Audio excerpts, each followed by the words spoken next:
So magandang umaga po sa atin lahat. Sige, magsisimula na po tayo. Tumayo po tayo para sa ating panimulang panalangin. Yes, O Lord, hallelujah. Maraming salamat po sa araw na ito at muli ay pinagsama-sama po ninyo ang mga magkakapatid upang muli ay sumamba sa inyo sa Espiritu at katotohanan, O Lord. Lord, bago po kami sumamba, O Lord, nagpapahugas po kami ng inyong banal na dugo sapagkat alam po namin na marami po kaming nagawang pagkakasala, O Lord, sa isip, salita o sa gawa, O Lord. Sinasadya man o hindi.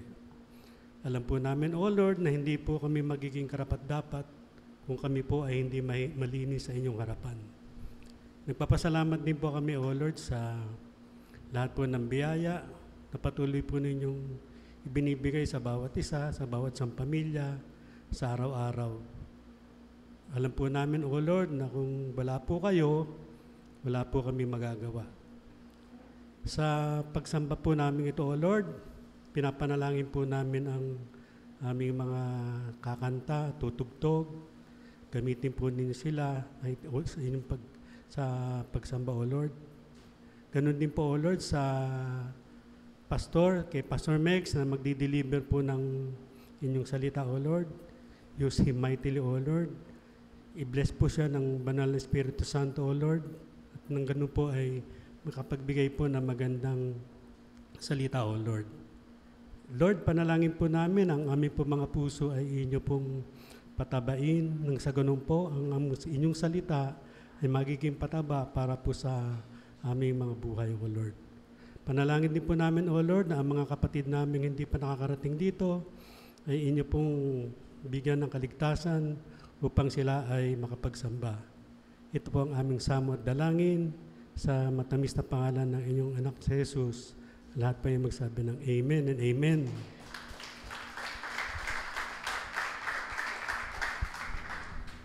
Isang mapagpalang umaga po sa bawat isa. Ang Diyos po ay mabuti. Lagi-lagi, amen? At sa lahat ng panahon, ang Diyos natin ay mabuti. Kaya naman tayong lahat ay magpapasalamat at magbibigay ng mataas sa papurit pagsamba sa ating Panginoon. Amen? At sa ating pong pag-aawitan, tayo pong lahat ay magbatian at magkamayan po sa bawat isa.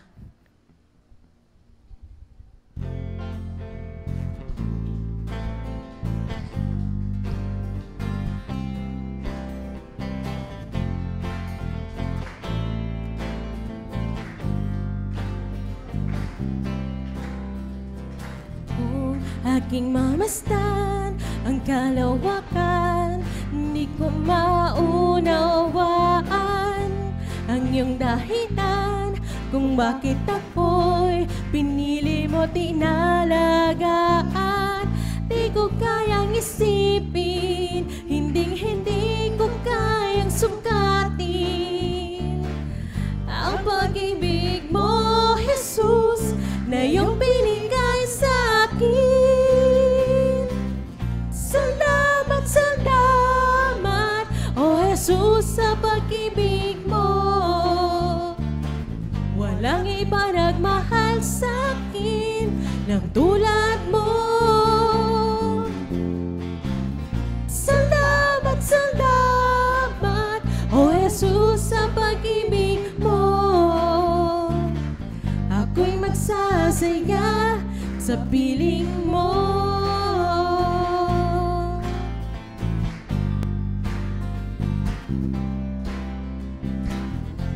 May pagsubok man o kagipitan, ako ay may lalapitan. Ikaw, Jesus, ang aking sandigan, hindi mo ko pababayaan. Hindi ko kaya isipin. Salamat, Panginoon, sa iyong kabutihan sa aming mga buhay. Ang pag-ibig mo, Jesus, na iyong binigay sa akin. Salamat, O Jesus, sa pag-ibig mo. Walang iba nagmahal sa akin ng tulad mo.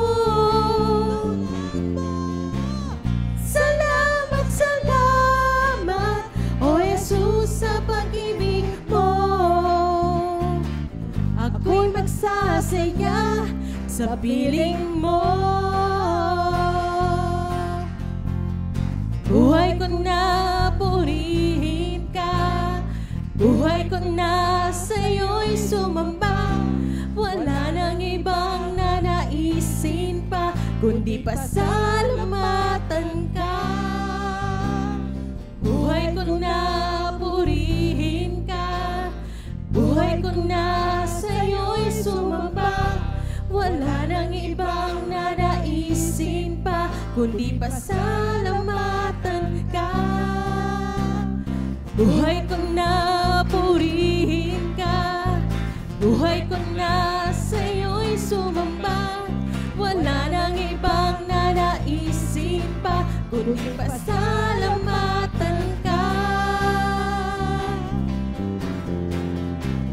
Salamat, salamat, O Jesus, sa pag-ibig mo.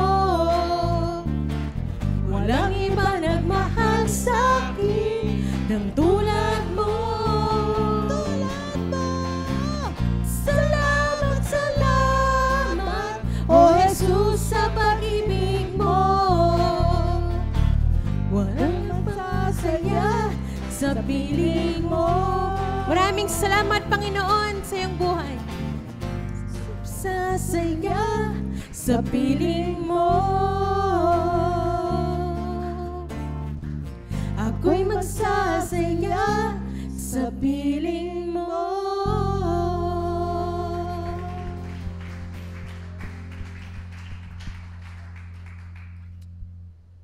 Hallelujah! Patuloy po tayong lumapit sa ating Diyos at magbigay ng ating mga panalangin, ng ating mga papuri.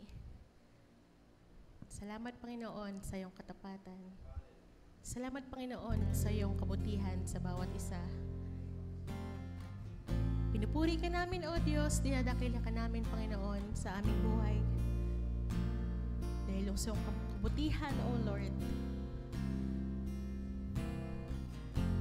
Maraming salamat, O Diyos, sa iyong pag-ibig na hindi nagmamaliw mula noon, ngayon at magpakailanman.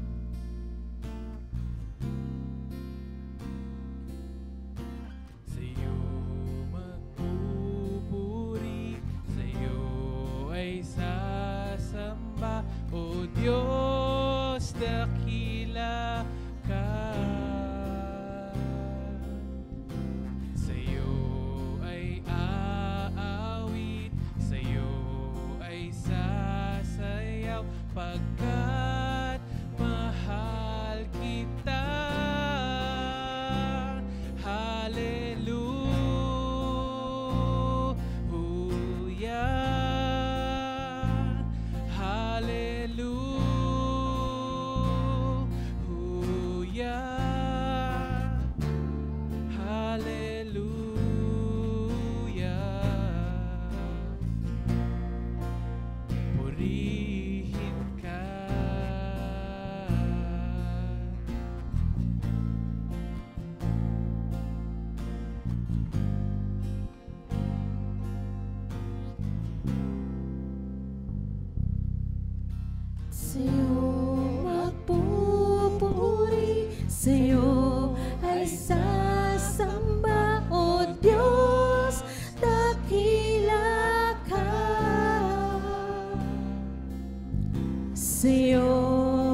purihin ka.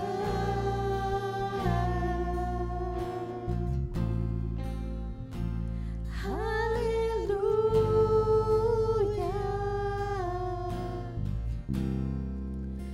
Purihin ka.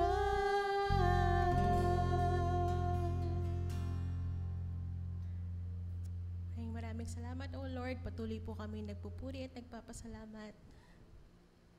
Tinataas ang pangalan mo, O Lord, sa aming kalagitnaan. Napakabuti mo, Ama, sa buhay ng bawat isa.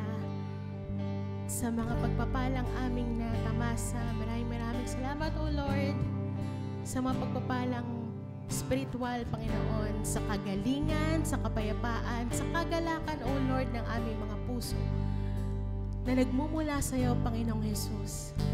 Maraming salamat sa mga biyaya mo. O Diyos, sa kabutihan mo, ako'y naririto upang magpuri sa iyo. O Diyos, sa kabanalan mo, malulugod ako, buhay ay iaalay ko. Ikaw lamang ang nagtiwala sa akin, O Diyos, di kita bibiguin. Magtatapat sa'yo, maglilingkod ako, O Diyos, kay buti mo.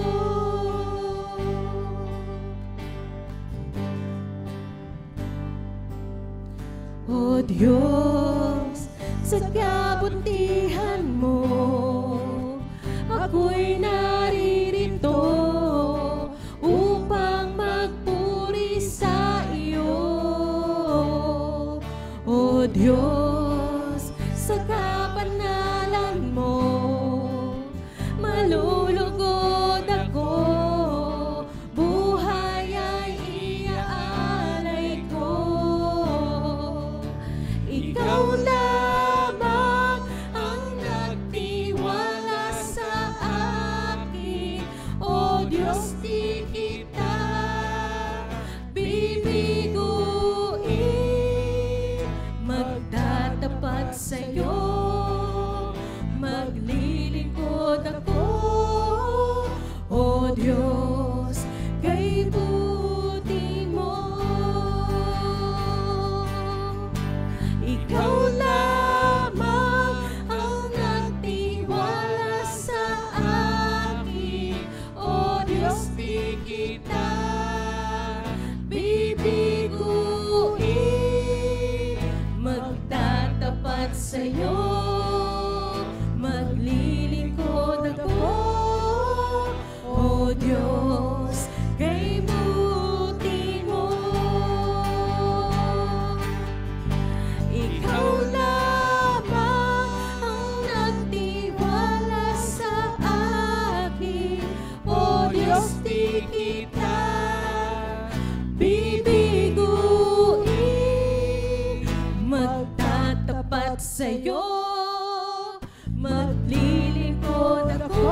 sa iyo ang matataas na papuri at pagsamba sa pangalan mo, Jesus, na aming Diyos at tagapagligtas.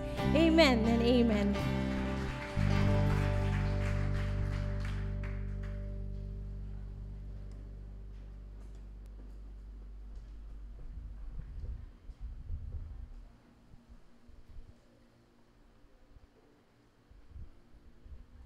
So, dadako na po tayo sa salita ng Diyos.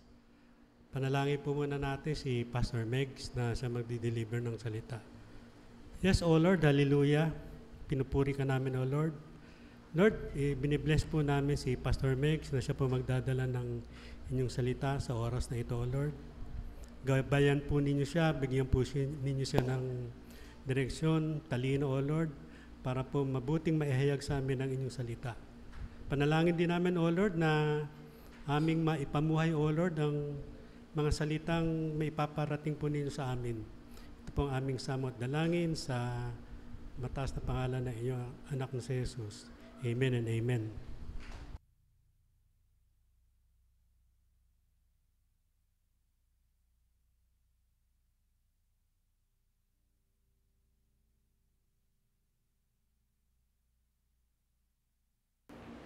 Amen po rin po ang Panginoon. Isang mapagpala at magandang araw po sa bawat isa sa atin.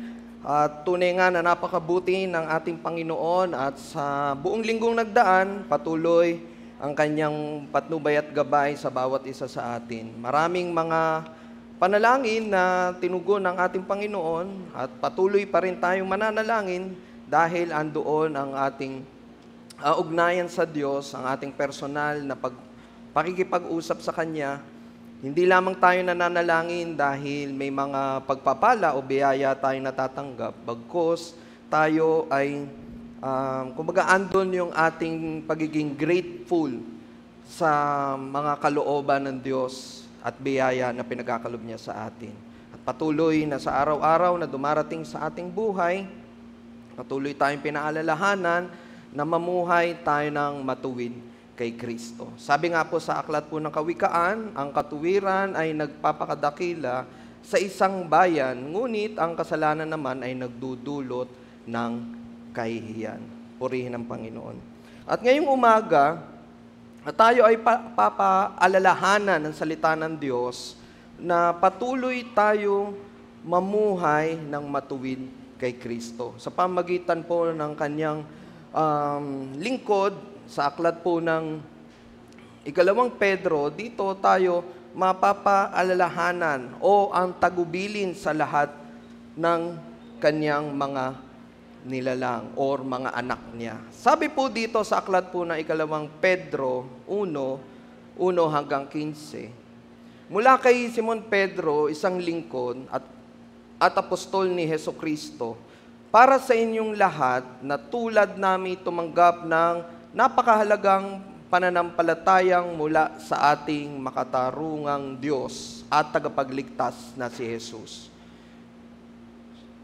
Sumagana nawa sa inyo ang kagandahang loob at kapayapaan ng Diyos sa pamagitan ng inyong pagkakilala sa Kanya at sa ating Panginoong Jesus. Tinanggap natin sa pamagitan ng kapangyarihan ng Diyos ang lahat ng bagay na magtuturo sa atin upang tayo'y mamuhay na makadiyos. Ito'y dahil sa ating pagkakilala kay Jesus, na siya ring tumawag sa atin upang bahaginan tayo ng kanyang kaluwalhatian at kadakilaan. Sa paraang ito ay binibigyan niya tayo ng mga dakila at napakahalagang pangako upang makaiwas kayo o tayo sa nakakasirang pagnanasa sa sanlibutang ito at upang makabahagi tayo sa kanyang likas bilang Diyos.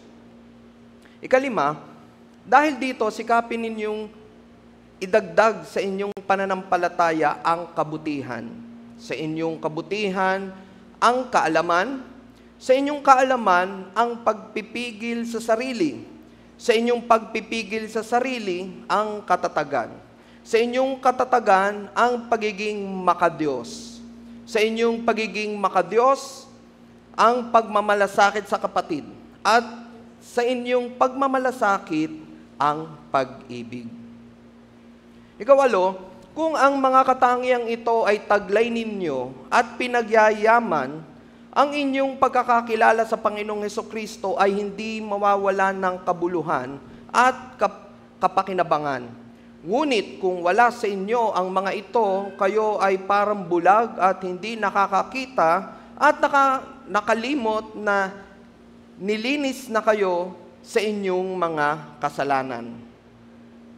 Kaya nga mga kapatid, lalo kayong maging masigasig upang matiyak ninyo na kayo ay tinawag at pinili ng Diyos.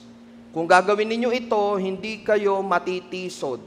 Sa ganitong paraan, kayo'y malugod na papapasukin sa walang hanggang kaharian ng ating Panginoon at tagapagligtas na si Hesukristo. Kaya kahit na alam na ninyo ang katotohanan ng inyong tinanggap, at matatag na kayo rito, lagi ko pa rin kayong paalalahanan tungkol dito. Mabuti kong sariwain ito sa inyong isipan habang ako'y nabubuhay pa. Alam kong malapit na ko nang iwan ang katawang ito ayon sa ipinahayag sa akin ng Panginoong Hesukristo, kaya't gagawin ko ang lahat upang maalala pa rin ninyong lagi ang mga bagay na ito kahit ako'y pumanaw na. Purihin ang Panginoon sa pagbasa ng Kanyang salita, tayo po'y manalangin.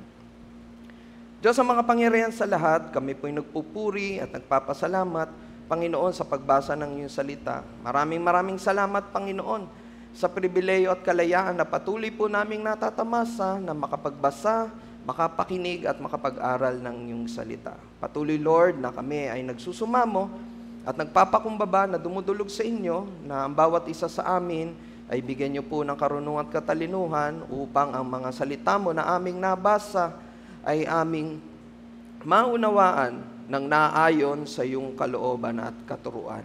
Sa pangalan ni Jesus, maging ang inyong lingkod, Panginoon, sa inyo lamang po ako dumidepende at humingi ng karunungan at katalinuhan at katapangan upang maihayag, Panginoon, ang mga aral mo, mga salita mo, Panginoon, na naayon sa iyong kalooban, katuruan ng may pag-ibig. Ito po ang aming panalangin na may pasalamat sa tayong pangalan ni Jesus. Ang lahat po ay magsabi ng Amen and Amen. Ayan, purihin ang Panginoon. Ayan, pag nagkakaedad po daw kasi, medyo lamigin na. Purihin ang Panginoon. At sa umagang ito, ang ating nabasa, sabi nga po, matuwid kay Kristo at para po sa ating buhay dito sa lupas upang maging isang matuwid na anak ng Diyos o na Kristiyano, ay patuloy po tayo dapat manatili sa kanyang mga aral. At sa ating nabasa, sa aklat po ng 2 Pedro, ang tagubili na tayo ay tinawag at pinili ng Diyos. Tandaan po natin, importante po na lagi ho tayong mapapaalalahanan na tayo ay tinawag at pinili ng Diyos. At hindi po iyan magtatapos lamang sa mga bagay na nakita natin o natanggap na natin ang kabutihan ng Diyos, ang pag-atid sa simbahan, bagkus patuloy tayo na magkaroon ng personal na relasyon sa Kanya. Merong tunay na paghahanap para sa totoo. At iyan naman po talaga ang hangarin ng bawat isa sa atin. At tunay sa panahon kung saan dumarami ang mga peke o kaya sabi nga parang fake news sa mundo na ating nilalakaran. Dahil sa pagkukunwari, kasaganahan at kasiyahan, ang mga tao ay hindi nagsisimba tulad ng dati. Maaring sa panahon ho kasi natin ngayon, sa technology na meron ho tayo, baka nasabi natin na, ay, parang iilan na lang din yung nagsisimba sa ating physical church. Kasi nga, di ba, meron na rin ho tayong online. Kumbaga, hindi man sila physical na makasama natin dito sa anumang kadahilanan, nakakapagsimba pa rin sila. Pero sabi nga, laging pinapaalala din sa atin ni Pastor, no, na wag naman nating maging dahilan na hindi tayo makapagkaroon ng fellowship sa bawat isa, kasi naman may online naman. So, nakakapagsimba naman ako, Pastor. Tas minsan, ginagamit pa natin na parang, ito yung dahilan, total naman, naka-live feed naman siya. O kaya, mamayang hapon naman kasi, makakapag ila-live stream naman yan or i-stream naman yan mamayang hapon. So, makakapagsimba pa rin ako. So, sa atin, parang ang mga tao ay hindi nagsisimba kagaya ng dati at maaaring may reliyon sila, ngunit walang personal na relasyon sa Diyos. Or maaaring nagpapanggap na Kristiyano. Or sinasabing yung pagpapakitang labas lamang. Paano natin matitiyak na tayo ay tunay na Kristiyano? Paano tayo makakasigurado na balang araw ay papasok tayong lahat sa langit? Hindi lang basta pagpasok, kundi maluwalhati ang ating pagpasok. Si Pedro ay nagbigay ng mga paalala sa atin sa nabasa ho natin sa 2 Pedro 1:1 hanggang 15. Sa mga mananampalataya, alam na siya ay malapit ng umalis at mamatay. Ginamit niya ang salitang tandaan nang hindi bababa sa 13 beses sa aklat na ito. Siya ay ginugulo or nagugulo ang kanya isipan or ginugulo niya ang isipan ng mga tao sa pamamagitan ng paraan ng pagpapaalala. Kaya nga napaka-importante na ang bawat isa sa atin nakakapagsimba, nakaka-attend ng Bible study, nakakapagbasa ng salita ng Diyos kasi ito ang makakapagpaalala sa atin. At dapat nating paalalahanan ang isa't isa na dapat tayong maging tunay na Kristiyano. Una, yaman ng tunay na kaligtasan. Sabihin po natin, yaman ng tunay na kaligtasan. Sabi po sa verse 1-2, mula kay Simon Pedro, isang lingkod at apostol ni Hesukristo, para sa inyong lahat na tulad namin tumatanggap ng napakahalagang pananampalatayang mula sa ating makatarungang Diyos at tagapagligtas na si Hesukristo, sumagana nawa sa inyo ang kagandahang loob at kapayapaan ng Diyos sa pamamagitan ng inyong pagkakilala sa Kanya at sa ating Panginoong Hesus. Makikita ho natin yan. Sino ho ba hindi nakakakilala sa ating Panginoong Hesus? Kahit nga ho hindi mananampalataya, kilala nga ho siya. Maaring iba lang ang pagkakakilala sa Kanya.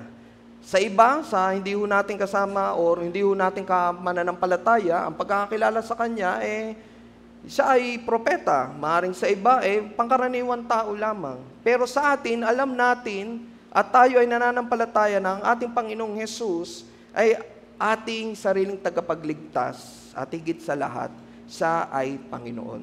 Inilarawan ni Pedro ang kanyang sarili bilang isang alipin, bilang binili na ng Diyos sa pamagitan ng dugo ng ating Panginoong Hesus. Ang mga mananampalataya ay mga alipin din ni Kristo. Tayo ay mga alipin ni Hesus at buong layunin nating sa buhay ay ang pasayahin ang ating guro. Sino po ang ating guro? Ang ating Panginoong Hesus. Habang lumalakad tayo kasama ang Diyos, mas mabubuhay tayo para sa Kanyang kaluwalhatian at sa Kanyang kasiyahan lamang.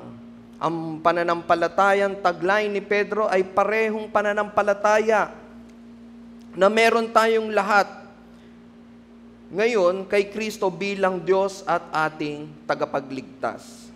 Ganyan kayaman ang ating kaligtasan. Maging ang biyaya at kapayapaan ay maaring paramihin sa atin batay sa tunay na kalaman sa Diyos at kay Jesus na ating tagapagligtas. Kaya nga po hindi nagtatapos na tayo ay nanalangin, nagkaroon or sinundan natin yung prayer of acceptance na tayo ay makasalanan at tayo ay walang magagawa at hindi natin kayang iligtas ang ating mga sarili, kundi kailangan natin ng tagapagligtas at Panginoon na si Hesukristo. Hindi doon natatapos.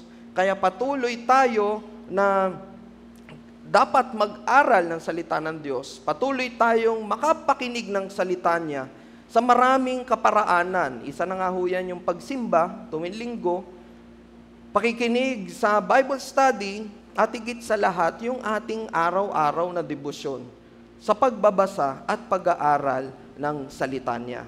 Upang patuloy tayong lumago at higit sa lahat, ang ating goal for this year is mamuhay na matuwid kay Kristo. Ang pananampalatayang taglay nga ni Pedro ay yan din ang pananampalatayang ipinagkaloob sa atin. Tinukoy ni Jesus ang buhay na walang hanggan, ang makakilala or ang maranasan natin ang tanging tunay na Diyos at si Jesucristo ang sugo ng ating Diyos Ama na nasa langit. Ang malaking kayamanan na tunay ng kaligtasan ay nakararanas ng banal na kapangyarihan at ibinigay lahat ng bagay na nauukol sa buhay at kabanalan. At tinanggap natin sa pamagitan ng biyaya upang ayon sa kanyang kalooban at plano. Sabi nga po sa aklat po ng ikalawang Pedro 3:4, sabi niya, tinanggap natin sa pamagitan ng kapangyarihan ng Diyos ang lahat ng bagay na magtuturo sa atin upang tayo'y mamuhay na makadiyos. Ito'y dahil sa ating pagkakilala kay Jesus na siya ring tumawag sa atin upang bahaginan tayo ng kanyang kaluwalhatian at kadakilaan. Kaya talagang hindi ho natin maipagmamalaki na kaya tayo naligtas kasi nga nananampalataya ho tayo sa ating Panginoong Jesus. Isang pagpapakita ho dito na ang pananampalataya na meron ho tayo ngayon, iyan ay kalooban ng Diyos. Kasi nga, kung yan ay mababase lamang sa ating pagkilos o gawa, edi may pagkakataon na magmamalaki tayo sa Diyos. Sasabihin natin kasi pinaniwalaan ka namin kasi nanampalataya kami sa iyo kaya dapat ligtas kami. Pero purihin ng Panginoon, ipinapakita sa atin dito, ipinapaalala na sa kagandahang kalooban ng Diyos, tayo ay kanyang binigyan ng pananampalataya. Ang malaking kayamanan ay tunay na kaligtasan at nakararanas sa banal na kapangyarihan at ibinigay lahat ng bagay na nauukol sa buhay at kabanalan. At tinanggap natin sa pamagitan ng biyaya upang mamuhay ayon sa kanyang kalooban at plano. Sabi nga po sa verse 4, sa paraang ito ay binigyan niya tayo ng mga dakila at napakahalagang pangako upang makaiwas kayo sa nakakasirang pagnanasa sa sanlibutan ito at upang makabahagi tayo sa kanyang likas bilang Diyos. Imagine niyo po yun, Sa pagpapaalala sa atin ng salita ng Diyos, na patuloy tayong mamuhay ng may katuwiran kay Kristo, sinasabi lang dito na sa mundo na ating nilalakaran, hindi ho talaga tayo pwedeng maging complacent. Ay, Christian na ako, born again na ako, natanggap ko na ang ating Panginoong Jesus bilang aking sariling Panginoon tagapagligtas, kaya alam ko na kung saan ako mapupunta sa langit. Pero sinasabi dito, binigyan niya tayo ng mga dakila at napakahalagang pangako upang makaiwas tayo sa nakakasirang pagnanasa ng salibutang ito, upang makabahagi tayo sa kanyang likas bilang Diyos. Ibig sabihin, hindi ho, pag tayo ay Kristiyano na, hindi ho tayo exempted sa mga tukso na meron dito sa ating lupang nilalakaran. Maaaring madobli pa nga. Kasi parang, di ba po, kung ang dyablo, ikaw naman ay wala kang ginagawang kasamaan, or wala kang, kumbaga, ikaw ay nandun pa sa dating buhay na sa araw-araw na dumaan, puro kasalanan ang iyong ginagawa, do you think yung dyablo na naka-assign sa inyo, magpo-focus pa sa inyo, ikaw mismo sa sarili mo, nagpapakabaon ka na dyan sa kasalanan ng iyong nilalakaran Pero pag tayo ay kumilala na sa ating Panginoon, tinanggap na natin ang ating Panginoon at tagapagligtas, at naunawaan natin na dapat pala mamuhay na ako ng matuwid kay Kristo, definitely, tiyak, pagtutuunan ka na ng pansin ng dyablo. Parang, si Megs, lulun sa kasalanan, okay lang yan. Tuloy-tuloy lang siya. Pero pag nagbabago yan, or pag nagbabago tayo, teka, medyo merong nag-iiba ng landas, teka, parang may naglalakad na ng matuwid patungo kay Jesus. O teka, i-focus nyo to. Na-born again na siya, akala niya magiging hayayay ang buhay. Hindi, sige, anuin nyo to, kunin nyo sa kanya to. Dalhin nyo siya. Siyempre, alam ng dyablo kung saan tayo mahina. So, dun tayo niya dadalhin para lang mailayo muli tayo sa ating pananampalataya sa ating Panginoong Jesus. Sa pamagitan ni Jesus ay ganap na kapatawaran, buhay na walang hanggan, kawalang kamatayan, at makasama ang Diyos magpakailanman. Kaya nga every time na tayo nababalik, minsan may mga small wins tayong dapat na ipag-celebrate. Kung dati, palamura ka, ngayon, naiiwasan mo na. Salamat sa Diyos. Dumarating ang time na talaga masabi na natin na, napagtagumpayan ko na yan sa pamagitan ni Jesus. Pero it doesn't mean na hindi na tayo makakabalik doon. Pwede pa rin tayong matukso at makabalik doon. Kaya nga importante na nakikipag-fellowship po tayo sa ating mga kapatiran. Mas importante na mas madalas nating kasama yung mga taong kapareho natin or kapananampalataya natin kay Jesus. Kasi kung babalik pa rin tayo dun sa dati, yes, tama po na samahan pa rin natin or pakitaan natin ng mabuting bagay o makita sa atin ang pagbabago para mahikayat natin yung mga kasama natin dati sa mga kasalanan na meron tunay na Diyos na magiging tagapagligtas at Panginoon na handang magpatawad sa mga taong makasalanan. Pero much of the time, dapat ang kasama natin talaga kapwa Kristiyano natin. Kasi kung patuloy pa rin nating ibababad ang ating mga sarili sa mga hindi nating pananampalataya at hindi naman tayo magiging matapang upang ibahagi ang mabuting salita ng Diyos, baka bandang huli mapagtulungan ho tayo. Kaya nga laging sinasabi po, hindi ho talaga natin pwedeng kantahin yung tukso, layuan mo ako. Kasi kung ikaw mismo ang pumunta dun di ba po? Parang sarili mo na mismo ang sinusubok mo. Na alam mo sa sarili mo na wala kang magagawa, hindi mo makakaya yan kung wala ang Diyos. Minsan ganun po Ang banal na Espiritu o nagbibigay sa atin ng discernment na magkaroon tayo ng karunungan at katalinuhan na, teka, yung pupuntahan mo, mapapahama ka dyan. Yung simpleng may mag-text sa'yo, kunyari, ex mo, o kaya yung ex mo nag-comment. Tapos ikaw naman, nilike mo din. O, di ba? Isa na yan. O kaya alam mo na pag-out mo sa trabaho mo, yung dating gawin mo na sumasama ka, lalo na tuwing Biyernes, kasi may konting, kumbaga, sabi nga ng mga kasama natin, parang makapag-unwind naman tayo sa buong linggo nagdaan kasi grabe pagod natin Pero alam mo na, teka, hindi ito ang kalooban ng Diyos. O doon, nakakapag-ano na tayo. Napapaalalahanan tayo. Lalo na sa mga bagay na makamundo na ating nilalakaran doon. Na kung dati, every Friday night, gimmick dito, inom doon, sama dito, sama doon, Sabado, di ba parang, so tayo pinapaalalahanan. Habang tayo nagiging kabahagi sa kabanalan, kalikasan, maaari tayong magbago dahil binigyan tayo ng bagong kalikasan. Ang kaligtasan na walang pagbabago ay isang bagay na kaloob sa atin ng Diyos. Ang mundo ay tiwali. Kahit saan ho natin tignan, talagang ang mundo ho nating nilalakaran ay pasama ng pasama. Nakakabaliw ang mga halaga at konsepto nito ng tama at mali.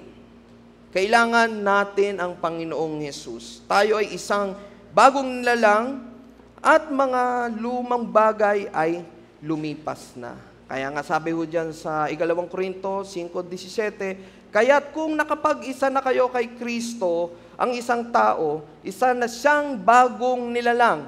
Wala na ang dati niyang pagkatao, sa halip, ito'y napalitan na ng bago. Bago na tayo, isa na tayong bagong nilalang. Pero iyan ang isang pamamaraan na ginagawa ng dyablo, na maninlang tayo na every time na tatalikod tayo sa kasamaan, sasabihin niya, o yan ka na naman, ganun din naman, babalik ka rin naman sa akin. Babalik ka pa rin naman dyan sa pagkakasala na yan. At pagka talagang andoon na yung pagtalikod natin, bubulong uli yan. Pakitang tao ka lang eh. Pag Sunday ka lang naman nagiging Christian, sasama ka pa rin sa akin. Ang yaman ng kaligtasan ay ang bagong direksyon ito sa ating buhay. Kay Kristo tayo ay naging ganap. Colosas 2:10, kaya't nalubos ang inyong buhay sa pamagitan ng inyong pakikipag-isa sa Kanya, na siyang nakakasakop sa lahat ng kapangyarihan at pamamahala. Take note po, sinabi dyan, siyang nakakasakop sa lahat ng kapangyarihan. So kahit kaninong kapangyarihan niya, or kapangyarihan man niya ng dyablo, mas malakas at makapangyarihan pa rin ang ating Diyos at sa pamamahala. Kaya tama lamang na tayo ay patuloy na kumapit sa mga pangako ng Diyos. Pangalawa, tugon sa tunay na kaligtasan. Bilang tugon, dapat nating ilapat ang lahat ng kasipagan at magdagdag ng mga katangiang pagkatapos magkaroon ng pananampalataya sa ating Panginoong Hesus. Kahusayan sa moral, kaalaman, pagpipigil sa sarili, pagtsatsaga, kabanalan, kabaitan sa mga kapatid at higit sa lahat sa pag-ibig. Sabi dito, dahil dito sikapin ninyong idagdag sa inyong pananampalataya ang kabutihan. Kaya nga, nung tayo binigyan ng pananampalataya ng Diyos, gumagawa tayo ng kabutihan kasi out of gratitude sa kabutihan ng Diyos sa ating buhay. At hindi iyan ang magiging daan upang tayo ay maligtas. Sa inyong kabutihan, ang kaalaman. Ano po yung kaalaman? Kaalaman sa salita ng Diyos, sa mga pangako niya sa atin. Sa inyong kaalaman, sa pagpipigil sa sarili. Sa inyong pagpipigil sa sarili, ang katatagan. Sa inyong katatagan, ang pagiging makadiyos. Pagpipigil sa sarili, alam mo na nga na yung cellphone mo ang ginagamit ng dyablo upang ikaw ay magpatuloy sa kasalanan. Di ba po ngayon, sa isang pindot lang o sa isang click lang, ang dami mo nang pwedeng mapasukan dyan. Alam mo na nga, yan ang kahinaan mo tuwing mag-isa ka pa. Or nag-iisa ka, yan pa yung lagi mong hawak. Sa mga kalalakihan, magre-restroom na lang, kailangan pa ba ng cellphone sa loob? Or yung cellphone, pagka naiwan, tumunog, kukunin ni Mrs., biglang nenervyusin, para nagmamadaling kukunin yung phone. Hindi, alarm lang yan. Di ba po? O kaya yung cellphone, hindi mawala-wala sa katawan. Di ba po? Kaya sa mga kababaihan, sa mga misis dito, purihin ng Panginoon sa buhay ng inyong mister na ang cellphone kahit maiwan dyan. Wala lang. Purihin ng Panginoon kasi sa bagat grasya ng Diyos, lumalakad ng katuwiran sa ating Diyos. Gayun din naman, di ba, mga misis natin. Hindi na nga nagpupunta or hindi na nga lumalabas para makasagap ng bagong balita. Kasi sa isang text lang, pwede na tayo magkaalaman ng mga bagong balita, nakikipagmarites na ho tayo. Pero purihin ng Panginoon, di ba po? Sa mga pagkakataong iyan, nandoon ang banal na Espiritu upang paalalahanan tayo. Alam natin yun ang kahinaan natin, di lumayo tayo doon. Papasok ka ng CR, huwag mo daling phone mo. Minsan, sinasabi pa natin, family time, dinner time. Yung phone, itinataob. Pero mas better yung phone, alisin nyo na ho doon sa lamesa. Kung may pagkakataon nga ho, gawin yung practice, routine, na pagkasama-sama tayo, ang ating pamilya, i-mute nyo na lang yung phone nyo. Kasi nagiging distraction din yan. Ako, guilty rin ho ako dyan. Kahit na pasimpleng binabasa mo yung message sa ilalim ng lamesa, Kasi wala pa rin doon yung attention mo doon sa pamilya. At sabi nga po, di ba, kawalan din ho ng respeto yun eh. Yung minsan may kausap ka, to sumisimple ka ng tingin sa phone mo, kawalan din ng respeto yun sa taong kausap mo.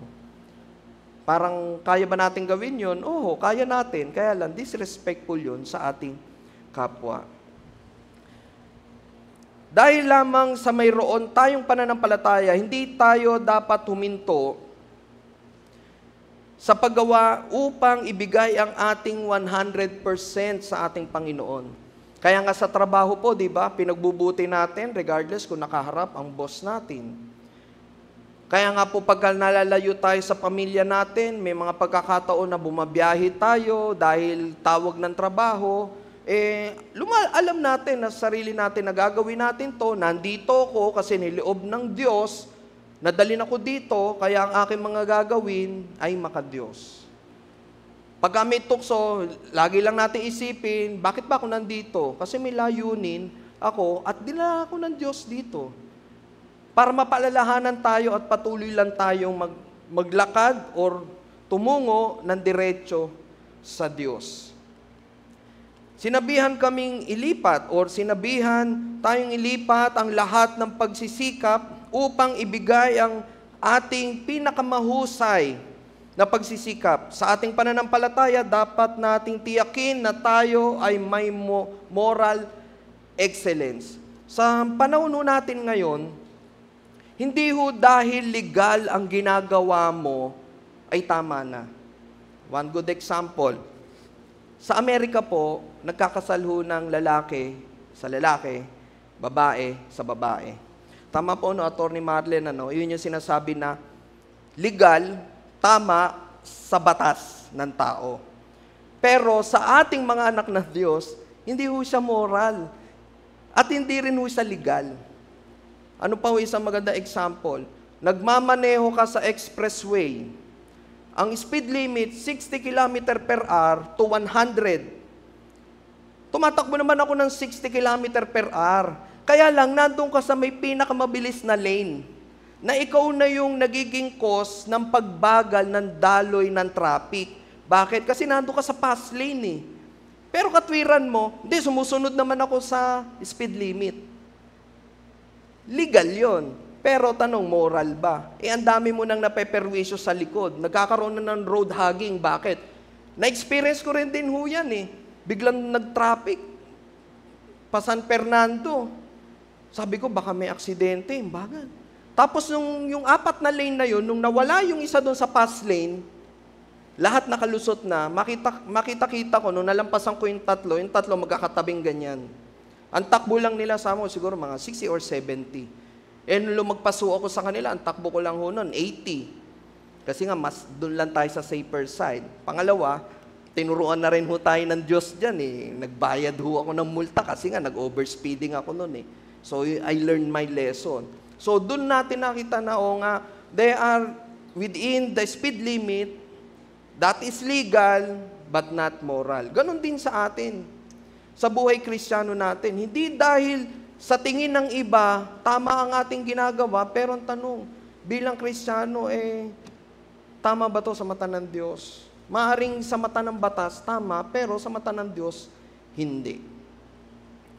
Kailangan Christ-likeness o pagkakahawig kay Kristo. Ang ilang mga Kristiyano ay huminto sa paglaki. Narinig ko nga kay Pastor Noli noon, naging Kristiyano. Ibig sabihin, naging Kristiyano, pero hindi na lumaki. Kaya tinawag, Kristiyano daw. Kumbaga, hindi na tayo lumaki at nanatili tayo doon. Huminto sa paglaki dahil sa tingin nila ay dumating na sila sa punto na, ligtas na kami, ligtas na ako. Kumikilala ako sa ating Panginoong Hesus bilang Panginoon at tagapagligtas. Ang paglapit sa ating Panginoong Hesus ay hindi nangangahulugan na hindi mo ituloy at gawin ang lahat ng pagsisikap na mamuhay tulad ni Kristo. Dapat nating alisin ang ating sarili sa parehong o halata at nakatagong mga kasalanan. Ibig sabihin, maaari kasing banal tayo sa panlabas, Kasi hindi na natin ginagawa yung mga obvious na kasalanan, pero sa pansarili o sa kalooban natin, meron pa rin tayong ginagawang kasalanan. Ibang usapin po yung talagang pinaplano mo yung kasalanan o nabigla ka lamang kaya ka nakapagmura. Pero yung plinano mo na, ito gagawin ko. Bukas sinatamad ako, Lunes na naman. Sasabihin ko, magme-message ako bukas ng umaga, ite-text ko yung boss ko. Boss, medyo change of weather, parang masama ho pakiramdam ko eh. Kasi plinano mo na, kasalanan yun. Pero ang totoo, tinatamad ka lang kasi dahil Lunes na Lunes eh. Dapat nating alisin ang sarili sa parehong halata at nakatagong mga kasalanan. Patuloy na lumago sa kaalaman. Habi nga po diyan sa 2 Pedro 3:18, sa halip patuloy kayong lumago sa kagandahang loob ng ating Panginoon at tagapagligtas na si Jesus at sa pagkakilala sa Kanya. Sa Kanya ang kaluwalhatian ngayon at magpakailanman. Sabi diyan, patuloy kayong lumago. So, hindi pwedeng manatili lang tayo kung saan tayo ngayon. Maging ang mga tagapagsalita ng ating Panginoon, ang inyong lingkod, si Pastor Archie, ang mga board of elders, ang mga ministry heads, hindi tayo pwedeng manatili na, kasi andito na ako, dito na ako tinawag ni Lord, okay na to. Pero patuloy pa rin tayo dapat na lumago sa Kanyang kalooban. Sa araw na huminto tayo sa paglaki, tayo ay nabigo at nangihina. Ang kaligtasan ay sa pamagitan ng biyaya, sa pamagitan ng pananampalataya, at maging sa pananampalataya ay kaloob ng Diyos. Kaya nga laging pinapaalala sa atin, di ba po? Aklat po ng Efeso 2:8-9. Ang kaligtasan ay hindi bunga ng mga gawa upang walang magyabang. Ngunit ang tunay na pananampalataya at tunay na biyaya ang mag-uutos sa atin, at ang biyaya ay nagtuturo sa ating itanggi ang kasamaan at ang makamundong pagnanasa, upang tayo ay mamuhay ng may katinuan, mamuhay ng matuwid sa ating Diyos, at higit sa lahat, mamuhay ng makadiyos. Tito 2:11, sapagkat nahayag na ang kagandahang loob ng Diyos na nagdudulot ng kaligtasan sa lahat ng tao, ito ang nagtuturo sa atin na talikuran. Take note po talikuran. Ibig sabihin, 180-degree turn. Hindi 360. Kasi pag 360, edi bumalik ka lang din. Ito ang nagtuturo sa atin na talikuran ang makamundong pamumuhay at damdaming makalaman, at mamuhay tayo sa daigdig na ito ng may pagpipigil sa sarili, matuwid at karapat-dapat sa Diyos. Alam niyo po, ang inyong lingkod, nagkakasala pa rin po tayo. Kaya nga pag dumarating ang pagkakataon na andoon ang conviction ng banal na Espiritu, lagi kong panalangin, Lord, by your grace. Grasya ni Lord, malalampasan natin ang mga tukso na dumarating sa ating buhay. Lalo na po ngayon, sa mga may negosyo dyan. Ito na ho yung panahon ng pagpapail ng buwis eh. Ganon din sa mga empleyado, di ba po? I-declare mo ba talaga yung sinesweldo mo? I-declare mo ba talaga yung kinita mo sa buong taon? Ang hirap kasi pag dineclare mo, ganito ganyan eh. Meron nga po isang napakinggan na testimony niya, milyon ang kanyang buwis. Kasi ganun kalaki yung negosyo niya eh. Pero ang daming shortcut. Parang ganito lang para at least yung buwis mo mapababa. Kaya nga po, di ba, bukod sa custom, isa ho sa departamento ng gobyerno na mataas daw ang antas ng korupsyon ay yung sa Bureau of Internal Revenue. Na pag naging district o regional director ka dyan, kung hindi ka mamumuhay ng matuwid kay Kristo, talagang pagyayamanin ka dyan. Bakit? Kasi kabila-kabila ho dyan eh. Pero ikaw, bilang anak ng Diyos, mamumuhay ka bang matuwid kay Kristo? I-declare mo ba talaga yung kinita ng iyong negosyo or kinita mo sa buong taon at ito ay ibibigay mo sa gobyerno? Purihin ang Panginoon, yung napakinggan ko po na testimony, milyon-milyon ho, no? Ito sa matindi pa ho, no? After niya magbayad, biglang nagkasakit yung misis niya.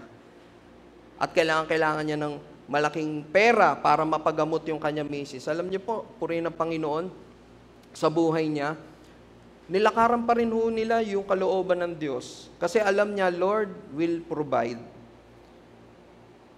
Purihin ng Panginoon, nakatapos ho yun sa therapy, pinakita ng Diyos at lalo silang ginamit ng Diyos sa kanyang kaharian kasi nga naging isang buhay na patotoo sila. Na pag tayo nagtiwala sa Diyos at patuloy na naglakad na matuwid sa Kanya, hindi tayo pababayaan ng Diyos. Siya ang nagsimula ng mabuting gawa sa atin at siya ang magpapasakdal nito hanggang sa araw ni Kristo. Sinabihan tayo na gawin ang ating kaligtasan, isagawa at isabuhay ang ating pananampalataya. Pilipos 12:13, kaya nga mga minamahal, tulad ng inyong buong pusong pagsunod noong ako'y kasama pa ninyo, lalo kayong maging masunurin ngayon ako'y malayo sa inyo. Pag sumikapan ninyong maging ganap ang inyong kaligtasan ng may lubusang paggalang at pag-ibig sa Diyos. Sabi nga, ba't ka ba lagi nagsisimba? Bakit ka ba lagi nasa ministry? Bakit ba laging iyan ang ginagawa mo? Sagot ng kapatiran, out of gratitude. Minsan, siguro sa mga ministers din ho dito, dumarating ho sa pagkakataon na parang nananamlay na ho tayo. Parang ginagawa mo na lang ang isang bagay na pinagkaloob sa iyo ng Diyos na tungkulin kasi kailangang gawin. Self-check ho tayo. May mga kapatiran at marami sa ating mga kapatiran na nagpapatuloy. Bakit? Kasi out of gratitude. Gagawin ko ba to kasi kailangan? Gagawin ko ba ito kasi parang naobliga na lang ako? Kasi kung walang gagawa nito, sinong gagawa? Lagi ho nating isipin, bakit ba tayo nandito? Bakit ba tayo tinawag ng Diyos? Yung kalooban niya. Yan yung magandang regalo niya, yung grasya na pinagkaloob sa atin. Kaya kung nararamdaman ho natin, nakakatamad na magsimba. Nakakatamad na magpatuloy sa gawain ng Diyos. Nabe-burnout na ako. Yes, darating tayo sa pagkakataong ganyan, pero balikan lang din natin. Bakit nga ba tayo nandito? Dahil sa habag at grasya ng Diyos. Hindi naman ho tayo nagtatrabaho sa simbahan para sa simbahan. Nagtatrabaho ho tayo para sa Diyos. Ang pinakamahalagang bagay tungkol sa atin ay ang paniwalaan nating totoo ang tungkol sa Diyos. Tayo ay dapat kumuha ng buong pananagutan para sa ating pag-iisip na buhay. Ang bihagi ng bawat pag-iisip sa pagsunod kay Kristo. Dapat tayong magbago sa pamamagitan ng pagbabago ng ating pag-iisip. Roma 12:2, huwag kayong makiayon sa takbo ng mundong ito. Sa halip, hayaan ninyong baguhin ng Diyos ang inyong pag-iisip upang maunawaan ninyo ang Kanyang kalooban.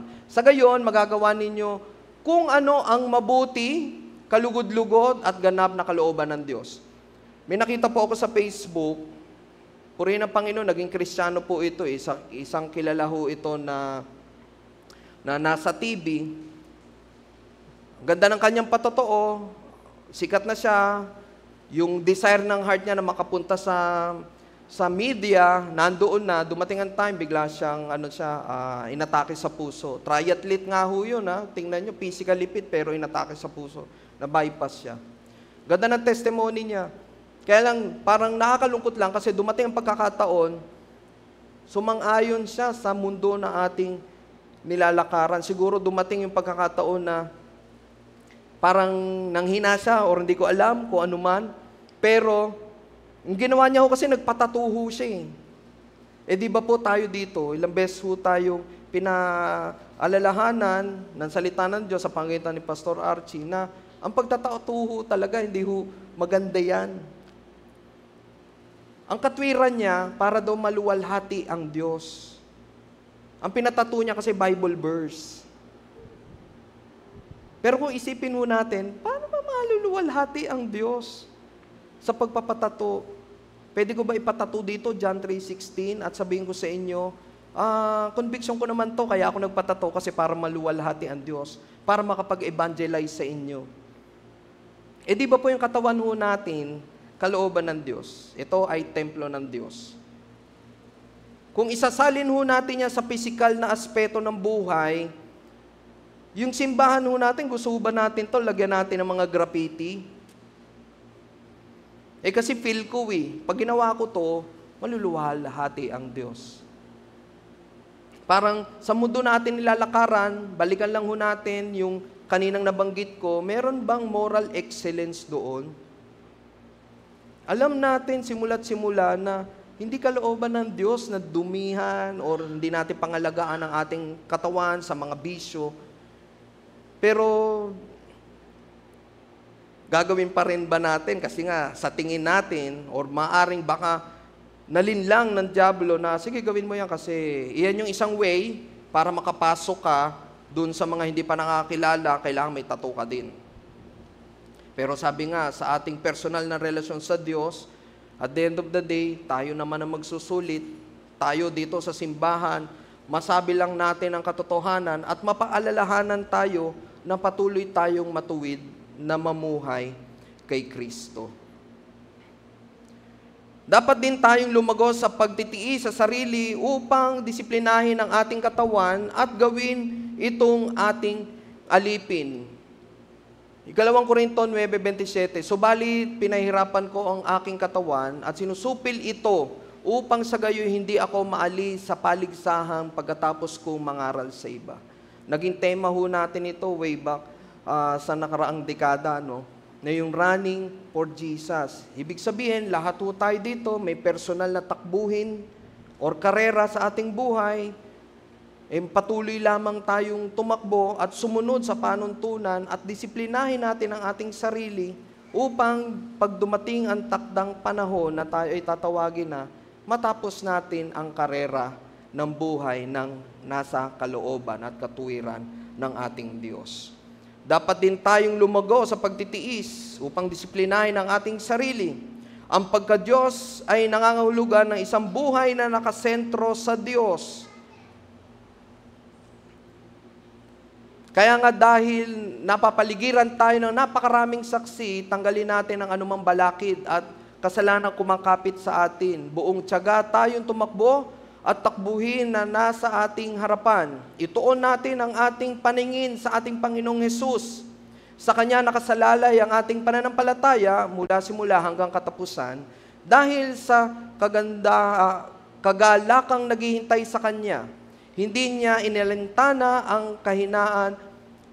ang kahihiyan ng pagkamatay sa krus at siya ngayon nakaupo sa kanan ng trono ng Diyos. Kaya lagi ho natin tignan yung ginawa ng ating Panginoon sa krus ng Kalbaryo. Matindi ho yun. At walang makakapantay po nun.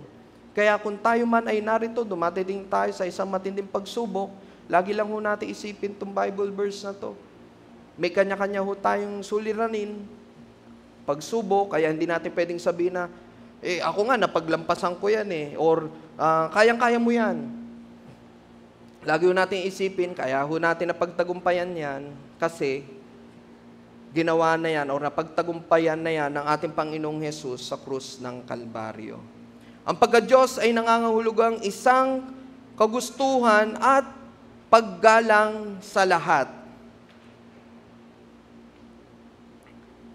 1 Timothy 4, verse 7-8, huwag mong pag-aksayahan ng panahon ang mga alamat na walang halaga. Sa halip, sanayin mo ang iyong sarili sa makadiyos na pamumuhay. Sa pagsasanay ng katawan ay mayroon ding pakinabang, ngunit ang makadiyos na pamumuhay ay mapapakinabangan sa lahat ng paraan. Sapagkat ito'y may pangako hindi lamang para sa buhay na ito ngayon, kundi maging sa buhay na darating. Ang pagkakapatid na kabutihang pangkat ay ang pagpapakita ng kagustuhan at paggalang sa ating Diyos at paggalang din sa ating kapatiran. Ang huling katangian ay ang pag-ibig. Ang pag-ibig ng Diyos, ang supernatural na pinagmumulan na nagbibigay daan sa atin upang mahalin ang iba gaya ng pagmamahal niya sa atin. Roma 12:10, magmahalan kayo bilang magkakapatid at pahalagahan ninyo ang iba ng higit sa pagpapahalaga nila sa inyo. Kaya nga po, di ba, I love you with the love of the Lord. Kung wala ang Diyos, ang hirap po talaga mahalin ng mga taong nagkasala sa atin. Pero ho tayo, di ba, nagkasala rin, pero minahal pa rin ho tayo ng Diyos. Ang pag-ibig ng Diyos, ang supernatural na pinagmumula ng lahat. Kung dati hindi mo siya kayang ibigin, dahil sa pag-ibig ng Diyos sa iyo, kaya mo na. Kasi nasa iyo na si Kristo. Pero kung titingnan natin, sa katawang lupa natin, parang hirap ata gawin yun na. Nagkasala sa akin to noon, grabe ginawa nito sa akin, pero ngayon, gagantihan ko pa siya ng kabutihan, gagantihan ko pa siya ng pagmamahal, pero yon ang kalooban ng Diyos sa atin. Unang Juan 4:7-8, mga minamahal, mag-ibigan tayo sapagkat mula sa Diyos ang pag-ibig. Ang bawat umiibig ay anak ng Diyos at kumikilala sa Diyos. Ang hindi umiibig ay hindi kumikilala sa Diyos, sapagkat ang Diyos ay pag-ibig. Inihayag ng Diyos ang kanyang pag-ibig sa atin nang isugo niya sa mundo ang kanyang kaisa-isang anak upang magkaroon tayo ng buhay sa pamagitan niya. Dapat tayong magpakita ng katibayan na tunay na kaligtasan sa pamagitan ng pagpapakita natin or pag-ibig natin sa ating mga kapatiran. Ito ay posible lamang sa pamagitan ng kapangyarihan ng kanyang Espiritu. Ano po yung pangatlo? Sabi dito, unang 1:4-19, tayo umiibig sapagkat ang Diyos ang unang umibig sa atin. Kasi nga, kung aasa tayo sa sarili nating kakayahan, masabi nating mahirap gawin na mahalin ang umuusig sa iyo, ang kaaway, di ba po? Pero purihin ang Panginoon dahil Diyos ang umibig sa atin, pinagkalooban niya tayo ng banal na Espiritu, ito ay ating malalakaran. Pangatlo, resulta ng tunay na kaligtasan. Resulta ng tunay na kaligtasan. Ang salita ng Diyos, Espiritu ng Diyos, panalangin, pagsamba, bayan ng Diyos, ang panahon ay nagre-resulta ng espiritual na kapanahunan na ang Kristo ang katibayan ng tunay na kaligtasan. Kung ang mga katangiang ito ay madaragdagan madaragdagan sa atin, tayo ay magiging hindi inutil o kumbaga may kapakinabangan ang ating buhay at hindi ito ang makikita sa atin ang bunga ng banal na Espiritu. Sabi nga po sa 2 Pedro 1:8-9, kung ang mga katangiang ito ay taglay ninyo at pinagyayaman ang inyong pagkakilala sa Panginoong Hesukristo, ay hindi mawawala ng kabuluhan at kapakinabangan. Ngunit, kung wala sa inyo ang mga ito, kayo ay parang bulag at hindi nakakita at nakalimot na nilinis na kayo sa inyong mga kasalanan. Kung kulang tayo sa mga katangiang nabanggit, binabalaan din tayo na tayo'y bulag o kulang sa paningin. Sabi nga po, sa 2 Pedro 2:20-22, sapagkat kung nakatakas na sa kasamaan ng sanlibutan ang mga taong kumilala kay Hesukristo na Panginoon at tagapagligtas, ngunit muli silang maakit sa dating masamang gawain at tuluyang mahulog dito, ang magiging kalagayan nila ay masahol pa sa dati. Mabuti pang hindi na nila nalaman ang daang matuwid kaysa pagkatapos malaman ang banal na utos na itinuro sa kanila, ay talikuran nila ito. Sa verse 22, sabi diyan, ang nangyari sa kanila ay nagpapatunay na totoo ang mga kasabihang, ang aso pagkatapos sumuka ay muling kinakain ang niluwana. at ang baboy na pinaliguan ay bumalik sa putikan. Ito, totoo ho yan eh. Sa panahon natin ngayon, talaga nangyayari ho yan. Kita ko yan sa aso ho namin, paumanin ho sa mga kumakain. Sumukas siya, then eventually, kinain niya uli. Gayon din yung sa baboy. Si Brother Mel po kasi may alagang baboy ramo sa sa Puray that time. Pero tame na ho yun. Ibig sabihin, sa kanya na kasi lumaki. Si Kulig. Pinaliguan, after ho paliguan, nung pagbalik ho doon sa kanyang pen, naglublob ho uli sa putikan So, maari ho din ho yan mangyari sa atin. Sabi nga po dyan, itong salitang ito, or ang pagpapaalala sa atin ay isang matalas na paalala. Kaya nga hindi ho tayo pwede maging complacent. Kung dati, wala na ho tayo sa ating mga dating gawi, pwede kang mabalik dyan. At baka mas masahol pa. At sinasabi dyan, di ba po? Ano ho yung sabi dyan? Kaya pagkatapos malaman, mabuti pang hindi na nila nalaman ang daang matuwid. Kaya sa ating mga naririto po, sa mga makakapanood ng service na ito, lalo na sa mga kumikilala sa Diyos, kung darating man ang pagkakataon na tayo'y mahuhulog sa tukso, malaki ho role din ho natin sa mga kapatiran ho natin. Maaring dumaan sila sa matinding pagsubok at hindi nila nakayanan dahil sila ay nagtiwala sa kanilang sarili. Naririto po tayo upang gamiting instrumento ng Diyos na paalalahanan sila na muli manumbalik at mamuhay na matuwid kay Kristo. Bakit po? Kasi sinasabi nga ho rito, mabuti pang hindi na nila nalaman ang daang matuwid kaysa pagkatapos malaman ang banal na utos na itinuro sa kanila ay tatalikuran nila ito. Parang ang dating, alam mo na nga no entry dyan, pumasok ka pa rin. Tapos nung hinuli ka ng pulis, sinabi mo, hindi kasi kita nakita. Hindi yung signboard no? Yun ang palusot ay hindi, sorry chief kasi hindi kita nakita. Purihin ng Panginoon. Kung matikman natin ang biyaya ng Diyos at muling nabigla at nadaig na lumayo sa Diyos, mas mabuti na hindi natin alam ang Ebanghelyo. Inihahalin tulad dito sa isang tao na bumalik sa kanyang suka o isang baboy na bumalik sa putikan. Ang tunay na kaligtasan ay nagbubunga ng pagbabago.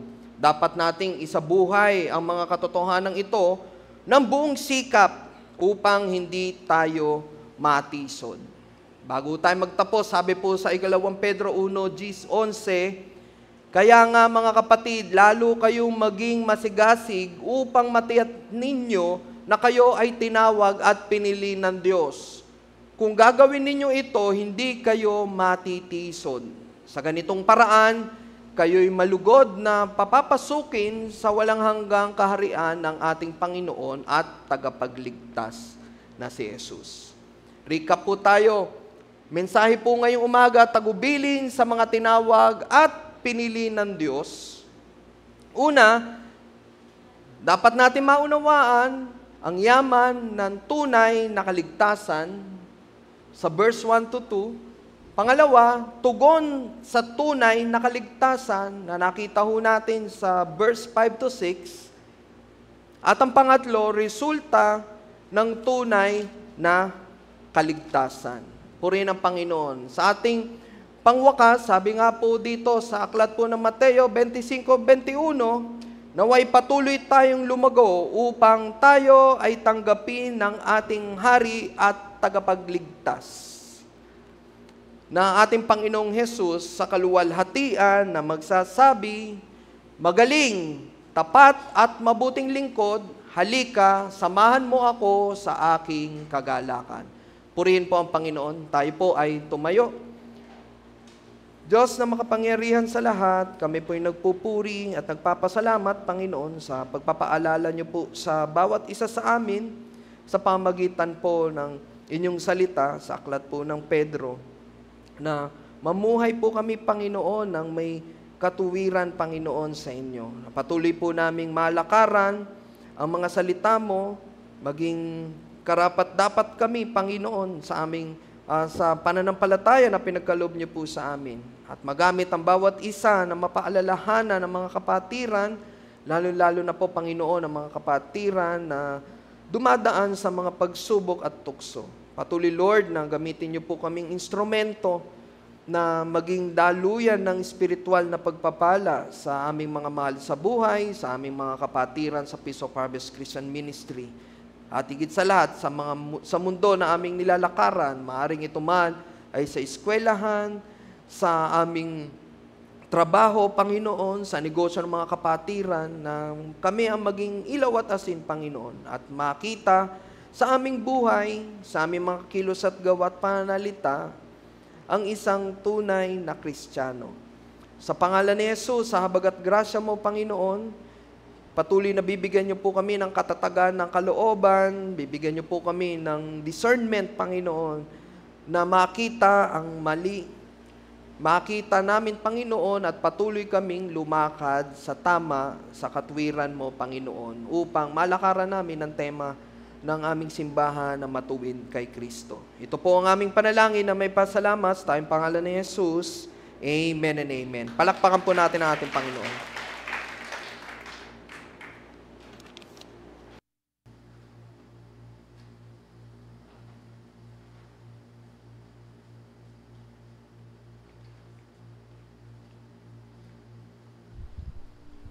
Yes, dadako na po tayo sa ating pagbibigay. Pakihawakan po ang ating mga kaloob. Yes, Father God, thank you po, O Lord, sa pagkakataon na binigay niyo sa amin upang makapagbalik, O Lord, ng aming kaloob. Papasalamat po kami, O Lord, sa blessings na patuloy po ninyo binibigay sa amin. Financial blessings, O Lord, spiritual blessings. Ganun din po, O Lord, sa katuparan po sa aming mga problema, O Lord, na masolusyonan. Panalangin namin, O Lord, na pagpalain po ninyo ang aming mga kapatirang may negosyo, patuloy silang pagpalain ng makapagbigay po sa inyo. Ganon din po ang aming mga kapatiran na naghahanap po ng kanilang trabaho. Patnubayan po ninyo sila, ilid po ninyo sila para po magkameron sila ng hanap buhay at na maging daluyan din po ng inyong pagpapala.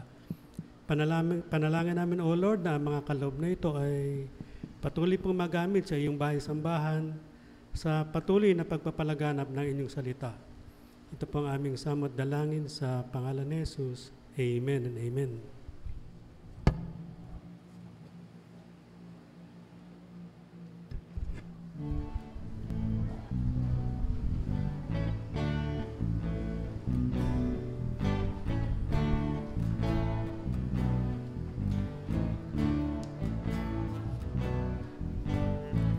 Sa pagsikat ng araw, mukha mong natatanaw, pag-ibig mo ang nararamdaman. Sa pagsapit ng dilim, tanging ikaw pa rin ang kaganapan para sa akin. Biyaya mo'y sapat, Panginoong Jesus. Di ka nagbabago sa buhay kong ito. Biyaya mo'y sapat, Panginoong Jesus. Di ka nagbabago noon, ngayon at magpagkailanman.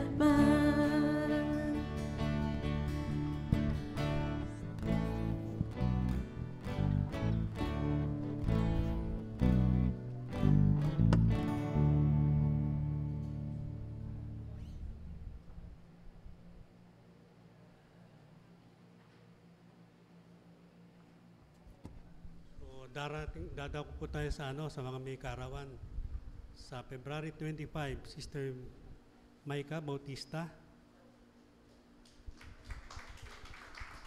February 26, Brother Dexter and Sister Maika Bautista.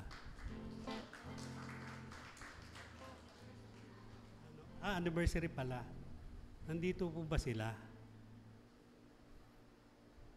So kung wala po, yes, O Lord, bigyan po ninyo sila ng patuloy na pagpapala.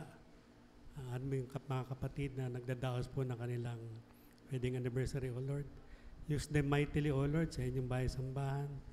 And patuloy po ninyo silang pagpalain. Ngayon po naman sa ating mga next week, March 2, per Sunday, ang ating pong presider, si Sister Jing Bisda, tithes and offering, si Sister Jing Bisda, and then flower bringer po, yung Mendoza family. And then, ang element bearer po, mga babae, no? Sister Hannah Bautista, Sister Crisel, Sister Jenny Rose, Sister Sam Dumagit, and then Brother Jobel Seldura, Sister Ashley, Brother Francis, and Brother Kenneth Luklukan. Next po. Ang Bible study po natin every Wednesday at 7 o'clock in the evening sa Facebook page. And prayer meeting po every day 5 to 6, Saturday and Monday 8 to 9 p.m. Tinatawagan ko na po si Pastor para po sa ating closing prayer and benediction. Praise God. Gusto ko lamang pong i-announce na napagkasunduan po ng Marikina Valley Ministers and Workers Association po na magkakaroon po tayo ng Family Day, lahat po ng 250 churches sa Marikina, at naka-reserve na po ang Marikina Sports Center sa pamumuno po ng ating butihing mayor na binigay po exclusively ang March 22 po. March 22, that will be a Saturday. So yun po ay lahat ng mga members ng Marbal. Tayo po kasi wala pa tayo ng t-shirt natin, so ang gagamitin muna natin yung Jesus Reigns. At kung may puti kayo na t-shirt, pwede ho yun. So sa lahat ng mga negosyante natin na naririto, kung may mga bentahin po kayo, kasi binubuksan din yung opportunity sa inyo. May mga kapatid tayo nagbebenta ng mga kakanin, pwede po, inaalaw po yon. Kaya lang may mga maliit lang po na mga palaro, hindi ho mga mabibigat na sports. Tatandaan nyo po, tayo po ang reigning champion. Baka nakakalimutan nyo na po sa Tago Puar.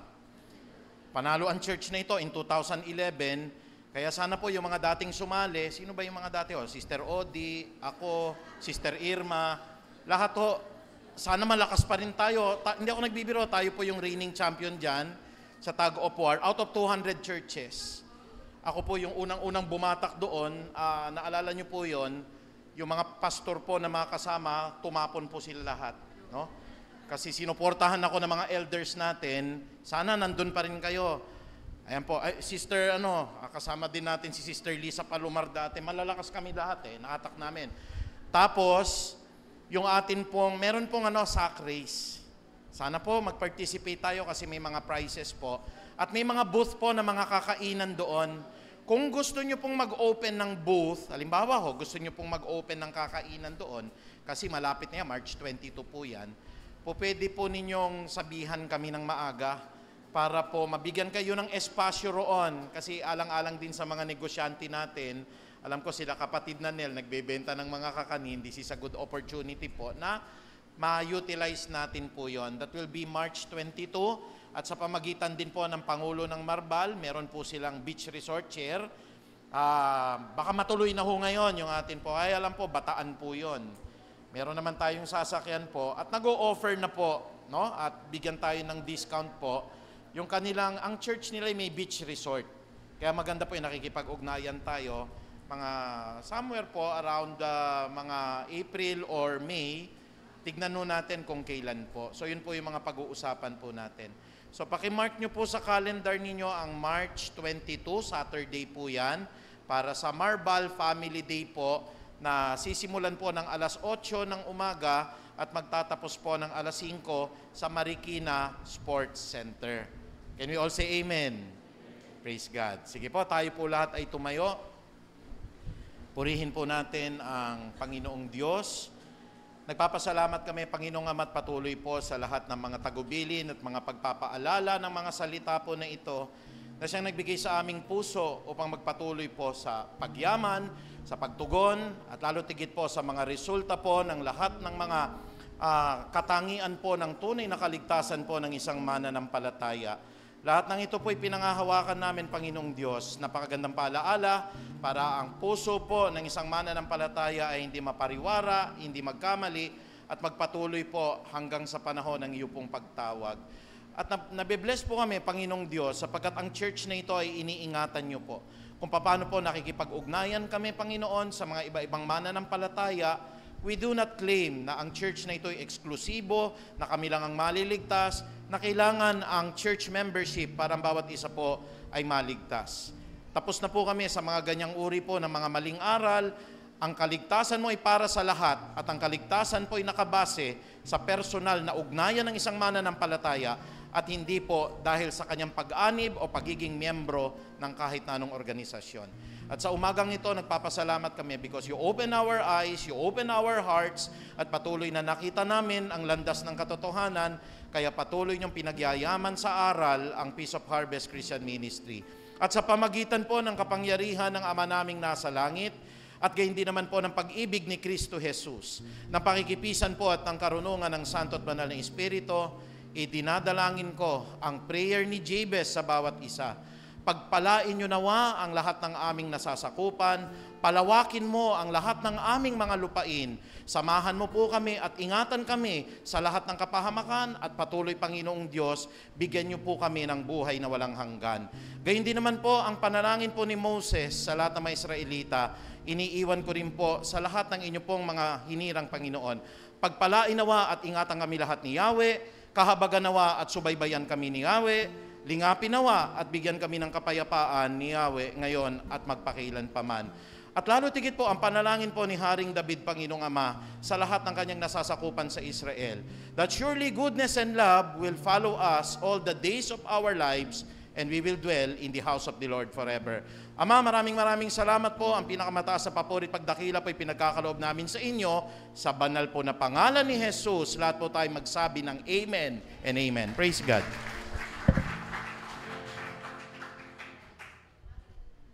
Muli, awitan po natin ang ating Panginoon at magbigay po tayo ng ating pasasalamat at papuri sa Kanya.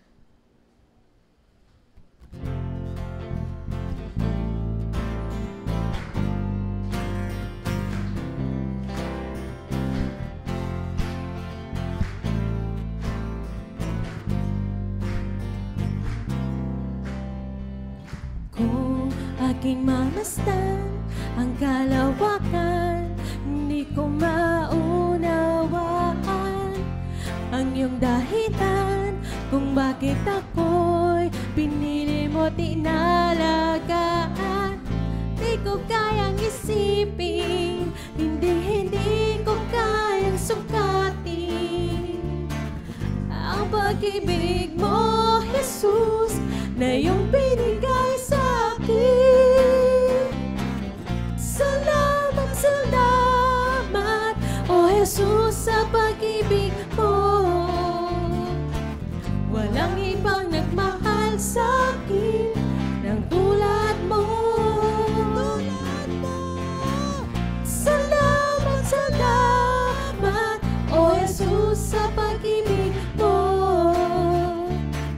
Ako'y magsasaya sa piling mo.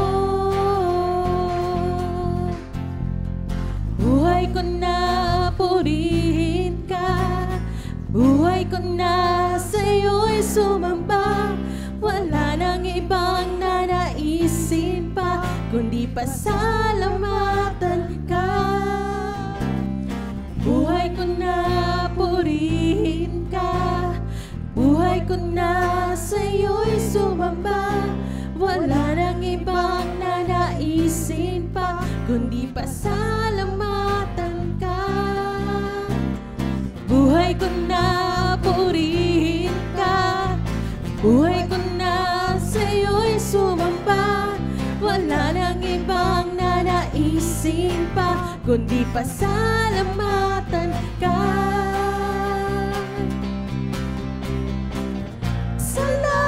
Salamat, O Jesus, sa pag-ibig mo. Magandang umaga po sa ating lahat.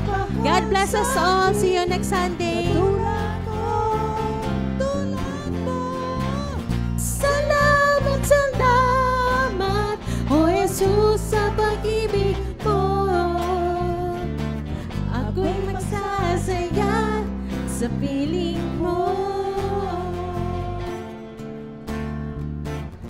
Ako'y magsasaya sa piling mo.